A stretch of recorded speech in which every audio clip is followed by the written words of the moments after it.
Point तक है। सुखेर मेरा एक विधानसभा ही के पॉइंट मोरी है जो क्षेत्र लिविंग में तेज रिलेशनशिप आंधी में बोला तूफान है, के साथ उसमें बरसात शायद पानी कमजोर है पॉइंट। आंधी तूफान उसमें इतना आपने तेज शायद जो था आपकी कि टीम है पूरा व्यापारियों ने रिसर्च नहीं अपनी किया है, दुकानों या के जो भी शटर टीम है तक वो गिरा रिसर्च दिए। कर नहीं रही है। लिव इन रिलेशनशिप में जो आजकल लोग रह रहे हैं, क्योंकि मैं मेट्रो सिटी में रहा हूँ 15 साल, मुझे पता है, सेमी मेट्रो सिटी में रहा हूँ, तो मुझे बहुत अच्छे से पता है। मैंने आईटी फील्ड में ही हूँ मैं, तो मुझे पता है लोग आईटी फील्ड के ही ज़्यादा इस लिव इन रिलेशनशिप में रहते हैं। तो मैं बहुत अच्छे से जानता हूँ, और मेरे काफ़ी फ्रेंड्स भी हैं जो पहले लिव इन रिलेशनशिप में रहे हैं, तो उनके साथ जो प्रॉब्लम हुई है वो मैं डिस्कस वो शेयर करना चाहता हूँ, जो शायद आगे जाके आपको काम आए।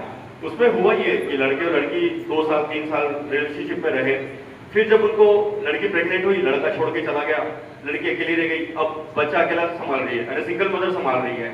अब जब वो एडमिशन लेने के लिए गई स्कूल में बच्चे के लिए, तो जो बड़े स्कूल है, चाहे डीपीएस हो, संस्कार हो, गुरुकुल हो, ये देश के सबसे बड़े बड़े स्कूल है, इन स्कूलों में उसको एडमिशन नहीं दिया गया बच्चे को, क्योंकि उसके पास फादर कोई था नहीं रिलेशन में, उसके सर्टिफिकेट भी नहीं था कि फादर इसका कौन है। तो वहां जाके उसको प्रॉब्लम आया कि बच्चे को एडमिशन कैसे दिलाया जाए। तो A grade, B grade, C grade school छोड़ के हमको E grade, D grade school में उसको एडमिशन दिलाना पड़ा। वहां पे भी जब आजकल हमने देखा होगा स्कूल में पेरेंट्स मीटिंग चालू हो गई है, आजकल पेरेंट्स मीटिंग में बुलाया जाता है, तो जब अकेली जाती थी वो, उसके फादर नहीं जाते थे, तो वहां फिर प्रॉब्लम फेस करना पड़ता था, बच्चों को भी प्रॉब्लम फेस करना पड़ता, क्योंकि बच्चों को भी वहां कहा जाता है तेरे तो पापा ही नहीं है, तेरे तो पापा ही नहीं है, कौन है तेरे पापा मीटिंग में क्यों नहीं आते। तो इस तरह के सवाल उठते हैं, जिसकी वजह से बच्चे जो है एंटी सोशल बन रहे हैं।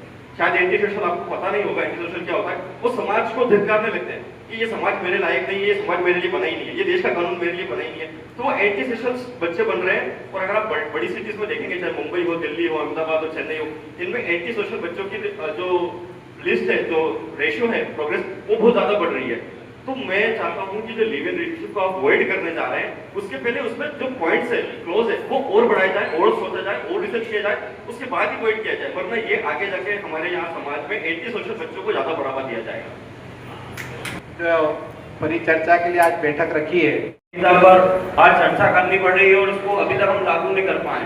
मैं भारत विश्व में सबसे युवा देश है, और जिस प्रकार से भारत अपनी उन्नति कर रहा है, और कहीं न कहीं हम इतने साल तक निरंतर प्रगति नहीं कर पाए, तो उसमें कहीं न कहीं हमारी सामाजिक देश की जो गतिरोधक थे वो इसमें शामिल थे। सामाजिक नागरिक संहिता के माध्यम से मेरा मानना है कि ये गतिरोध दूर होंगे, और जो हमारा आज सबसे युवा विश्व का देश है भारत, तो प्रगति पर अग्रसर होगा। और मैं चाहता हूं कि राष्ट्र की प्रगति के लिए इस प्रकार का कानून निश्चित ही जल्द से जल्द लागू हो। मैं पूर्ण रूप से इसका समर्थन करता हूं। सम्मान्य मंच